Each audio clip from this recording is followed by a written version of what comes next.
പോലീസുകാര് പരസ്യമായിട്ട് തെരുവിൽ ആക്രമിക്കപ്പെടുമ്പോൾ പൊളിറ്റിക്കൽ സെക്രട്ടറിയുടെ നിർദ്ദേശത്തിന് മുമ്പിൽ നിസ്സഹായരായിട്ട് നോക്കി നിൽക്കേണ്ടി വരുന്ന പോലീസ് ഉദ്യോഗസ്ഥരുടെ ഒരവസ്ഥയും വല്ലാത്തൊരു അവസ്ഥ തന്നെയാണ്. ഈ പി ശശി പൊളിറ്റിക്കൽ സെക്രട്ടറി ആകുമ്പോൾ ഇതും നടക്കും, ഇതിനപ്പുറവും നടക്കും. ഈ ശശിയുടെ മുഖത്ത് നോക്കിയിട്ട് പോടാ പുല്ലേ എന്ന് പറയാൻ ചങ്കുറപ്പുള്ള ഒരൊറ്റ IPS ഓഫീസറെ എന്റെ അറിവിൽ നിലവിൽ കേരള പോലീസിലുള്ളൂ. ആ ഉദ്യോഗസ്ഥനാകട്ടെ ദൗർഭാഗ്യവശാൽ ഇപ്പോൾ വിജിലൻസ് തലപ്പത്താണ് ഉള്ളത്. ഈ മനോജ് എബ്രഹാമിനെ പോലുള്ള ചങ്കുറപ്പുള്ള പോലീസ് മേധാവി ഉണ്ടായിരുന്നുവെങ്കിൽ കാക്കിക്ക് നേരെ കൈപൊക്കാൻ മാത്രമല്ല, അങ്ങനെ കൈപൊക്കുന്നതിന് വേണ്ടി വിളിച്ചു പറയാൻ പോലും ഒരുത്തരും ധൈര്യപ്പെടില്ലായിരുന്നു എന്നാണ് സർവീസിലുള്ള പോലീസ് ഉദ്യോഗസ്ഥരും അതുപോലെ തന്നെ സർവീസിൽ നിന്ന് വിരമിച്ചവരും ഒരുപോലെ അഭിപ്രായപ്പെടുന്നത്. അവരുടെ വാട്സപ്പ് ഗ്രൂപ്പുകളിൽ നിന്ന് തന്നെ പ്രതിഷേധത്തിന്റെ ആഴവും പ്രകടമാണ്. പുറത്തേക്ക് ഇറങ്ങിയാൽ അടി കിട്ടുന്ന ഒരു അവസ്ഥയിലേക്ക് കേരള പോലീസ് ഇപ്പൊ മാറിയിരിക്കുകയാണല്ലോ. എന്താണ് സത്യത്തിൽ ഇവിടെ സംഭവിച്ചുകൊണ്ടിരിക്കുന്നത്? ആർക്കും പോലീസ് ഉദ്യോഗസ്ഥരെ തല്ലാം കുത്താം എന്നൊരവസ്ഥയാണ് നിലവിലുള്ളത്. കഴിഞ്ഞ ദിവസം ഒരു അക്രമി ഒരു SA കുത്തിയ ദൃശ്യങ്ങൾ നമ്മൾ എല്ലാവരും കണ്ടതാണ്. ഈ കോഴിക്കോട് ടൗൺ SAക്ക് പോലീസ് സ്റ്റേഷന് മുമ്പിൽ വെച്ച് തന്നെയാണ് കുത്തേറ്റിരിക്കുന്നത്. ഈ നാടിനെ നടക്കിയ സംഭവത്തിന് തൊട്ട് പിന്നാലെയാണ് ഇപ്പോൾ തിരുവനന്തപുരത്തെ ഒരു മാളിൽ വെച്ച് AR ക്യാമ്പിലെ പോലീസുകാരനും മർദ്ദനമേറ്റിരിക്കുന്നത്. കഴിഞ്ഞ കുറേ നാളുകളായിട്ട് ഇങ്ങനെ വിവിധ ജില്ലകളിൽ നിന്നും പോലീസ് ഉദ്യോഗസ്ഥർക്ക് മർദ്ദനമേറ്റതായിട്ടുള്ള വാർത്തകളെല്ലാം പുറത്തു വരുന്നുണ്ട്.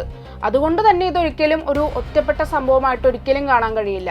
ഈ പോലീസ് ആക്രമിക്കപ്പെടുന്നത് വ്യത്യസ്ത സംഭവങ്ങളിലാണെങ്കിലും ഇതിന്റെ എല്ലാം അടിസ്ഥാന കാരണം പോലീസിനെ ആക്രമികൾക്ക് ഭയമില്ല എന്നതാണ്. ഇങ്ങനൊരു അവസ്ഥ ഉണ്ടായതിൽ നമ്മുടെ സർക്കാരിനും വലിയ പങ്കുണ്ട്. ഈ ഒറ്റപ്പെട്ട ലോക്കപ്പ് മർദ്ദനങ്ങളുടെ പേരിൽ അനവധി പോലീസ് ഉദ്യോഗസ്ഥർക്ക് എതിരെയാണ് നടപടി സ്വീകരിച്ചിരിക്കുന്നത്. പലർക്കും പണി പോയി എന്ന് മാത്രമല്ല, കേസിൽ പ്രതികളാകേണ്ട സാഹചര്യം പോലും ഉണ്ടായിട്ടുണ്ട്. ഇതുമൂലം കൊലക്കേസ് പ്രതികളെ പോലും കൈവെക്കാൻ പറ്റാത്ത മാനസികാവസ്ഥയിലാണ് നിലവിൽ പോലീസ് ഉള്ളത്. ഈ പോലീസിന്റെ ഇത്തരത്തിലുള്ള ഒരു പിറകോട്ടുപോക്ക് ആക്രമണം തുടരാൻ ക്രിമിനലുകൾക്ക് പ്രോത്സാഹനമായാണ് ഇപ്പോൾ മാറിയിരിക്കുന്നത്. അതുകൊണ്ട് തന്നെ പോലീസ് അടിച്ചാലും തിരിച്ചടിച്ചാലും കുഴപ്പമില്ല എന്നൊരു തോന്നല് വിദ്യാർത്ഥികൾക്ക് ഉണ്ടാകുന്നത് സ്വാഭാവികമാണ്.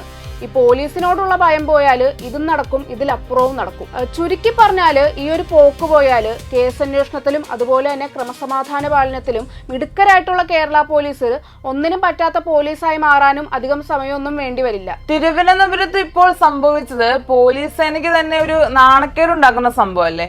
പോലീസുകാരന്റെ കൂടെ പോലീസ് ഉന്നതര് പോലും നിൽക്കുന്നില്ല എന്ന് പറയുന്നത് ശരിക്കും ഞെട്ടിക്കുന്ന ഒരു കാര്യം തന്നെയല്ലേ? ഈ പി ശശി പൊളിറ്റിക്കൽ സെക്രട്ടറി ആകുമ്പോൾ ഇതും നടക്കും, ഇതിനപ്പുറവും നടക്കും.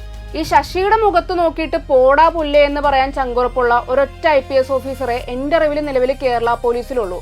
ആ ഉദ്യോഗസ്ഥനാകട്ടെ ദൗർഭാഗ്യവശാൽ ഇപ്പോൾ വിജിലൻസ് തലപ്പത്താണ് ഉള്ളത്. മനോജ് എബ്രഹാം സാറിനെ പറ്റിയാണോ അഭിരാമി ഉദ്ദേശിച്ചത്? അതെ, ആ സാറിനെ തന്നെയാണ് ഞാൻ ഇവിടെ ഉദ്ദേശിച്ചത്.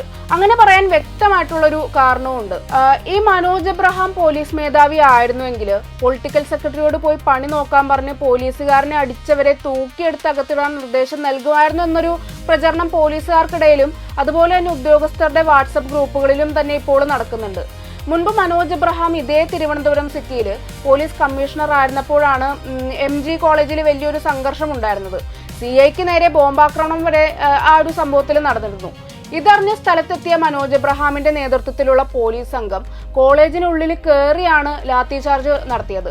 ഈ പുറത്തുനിന്ന് വന്ന ഗുണ്ടകളെയും അന്ന് കമ്മീഷണർ ശരിക്കും കൈകാര്യം ചെയ്ത് വിടുകയുണ്ടായി. നമ്മൾ ഈ സുരേഷ് ഗോപിയുടെ കമ്മീഷണർ സിനിമയിൽ കണ്ട ഒരു പോലീസ് നടപടിയില്ലേ, അതുപോലത്തെ ഒരു പോലീസ് നടപടിയാണ് യഥാർത്ഥത്തിൽ അന്ന് MG കോളേജിൽ നടന്നത്. കാക്കിക്ക് നൊന്നപ്പോൾ അത് ശരിക്കും മനോജ് എബ്രഹാമിന് നൊന്തു എന്നത് വ്യക്തമാണ് അവിടെ. ഈ ഒരു പോലീസ് നടപടി നിർത്തിവെക്കാൻ അന്നത്തെ സോണൽ IG ആയിട്ടുള്ള സെൻകുമാർ വയർലെസ്സിലൂടെ നിരന്തരം ആവശ്യപ്പെട്ടിട്ടും കമ്മീഷണർ വഴങ്ങിയിരുന്നില്ല. ഒടുവിൽ സിറ്റി പോലീസ് കമ്മീഷണറെ പിന്തിരിപ്പിക്കാൻ സോണൽ IGക്ക് തന്നെ MG കോളേജിലേക്ക് എത്തേണ്ടി വന്നിരുന്നു.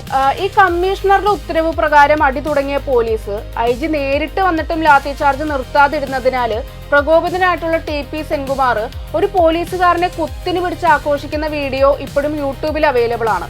ആർക്ക് വേണമെങ്കിലും പരിശോധിച്ചാൽ അത് കാണാൻ പറ്റും.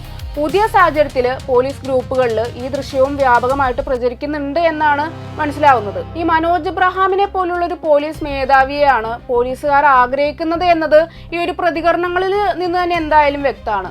ഈ പി ശശി പൊളിറ്റിക്കൽ സെക്രട്ടറി ആയ ശേഷം പോലീസിന്റെ മനോവീര്യം തകർന്നതായാണ് നിലവിലെ പോലീസിനുള്ളിലെ തന്നെ ഉള്ള ഒരു പൊതുവായിട്ടുള്ള വിമർശനം. ഇത് സാധാരണ പോലീസുകാർ മുതൽ IPSകാർക്ക് വരെയുണ്ട്. ഈ ശശിയുടെ നിയമനത്തിലെ മുഖ്യമന്ത്രിക്ക് തെറ്റുപറ്റിയതായിട്ട് ഇടതുപക്ഷത്ത് തന്നെ ഒരു അഭിപ്രായമുണ്ട്. മൂന്നാമതൊരിക്കൽ കൂടി പിണറായി സർക്കാർ അധികാരത്തിൽ വരികയാണെങ്കിൽ പോലും ഇനി ഒരിക്കലും പി ശശി പൊളിറ്റിക്കൽ സെക്രട്ടറി ആകില്ലെന്നതും ഇതിനകം തന്നെ ഏകദേശം ഉറപ്പായിട്ടുണ്ട്.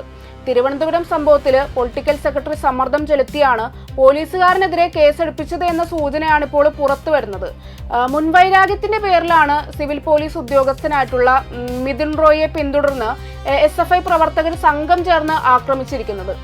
കഴിഞ്ഞ ഡിസംബർ 31-ന് പുതുവത്സര ആഘോഷങ്ങളുടെ ഭാഗമായി ശംഖുമുഖത്തെത്തിയ SFI പ്രവർത്തകരും അതുപോലെ തന്നെ പോലീസുമായിട്ട് ഉന്തും തള്ളും ഉണ്ടായിരുന്നു. തുടർന്ന് ഡ്യൂട്ടിയിലുണ്ടായിരുന്ന മിഥുൻ അടക്കമുള്ള പോലീസുകാർ ലാത്തി വീശിയിരുന്നു. ഇതിൽ ചില SFI പ്രവർത്തകർക്കും പരിക്കേറ്റിട്ടുണ്ടായിരുന്നു. ഇതിന്റെ പ്രതികാരമായിട്ടാണ് മാളിൽ വെച്ച് മിഥുനെ സംഘം ചേർന്ന് ആക്രമിച്ചിരിക്കുന്നത്. ഈ പോലീസുകാരനെ മർദ്ദിച്ച SFIക്കാർക്കെതിരെ ജാമ്യം ലഭിക്കുന്ന വളരെ നിസ്സാരമായിട്ടുള്ള വകുപ്പുകൾ ചുമത്തി കേസെടുത്തപ്പോൾ മർദ്ദനമേറ്റ പോലീസ് ഉദ്യോഗസ്ഥനും അദ്ദേഹത്തിന്റെ സഹോദരിക്കുമെതിരെ ജാമ്യമില്ലാ വകുപ്പുകൾ ചുമത്തിയാണ് വഞ്ചിയൂർ പോലീസ് കേസ് രജിസ്റ്റർ ചെയ്തിരിക്കുന്നത്. ഇതൊരിക്കലും എന്തായാലും അംഗീകരിക്കാൻ കഴിയുന്ന കാര്യമല്ല. ഈ പോലീസുകാര് പരസ്യമായിട്ട് തെരുവിൽ ആക്രമിക്കപ്പെടുമ്പോൾ പൊളിറ്റിക്കൽ സെക്രട്ടറിയുടെ നിർദ്ദേശത്തിന് മുമ്പിൽ നിസ്സഹായരായിട്ട് നോക്കി നിൽക്കേണ്ടി വരുന്ന പോലീസ് ഉദ്യോഗസ്ഥരുടെ ഒരവസ്ഥയും വല്ലാത്തൊരു അവസ്ഥ തന്നെയാണ്. അതേസമയം ഈ പോലീസുകാരനെതിരെ ജാമ്യമില്ലാ കുറ്റം ചുമത്തി കേസെടുത്തത് സംബന്ധിച്ച് അസിസ്റ്റന്റ് കമ്മീഷണറോട് സിറ്റി പോലീസ് കമ്മീഷണർ വിശദീകരണം തേടിയിട്ടുണ്ട്. ഈ കമ്മീഷണർ അറിയാതെയാണ് ഇത്തരമൊരു നടപടി ഉണ്ടായത് എന്നത് ഇതിൽ നിന്ന് തന്നെ എന്തായാലും വളരെ വ്യക്തമാണ്.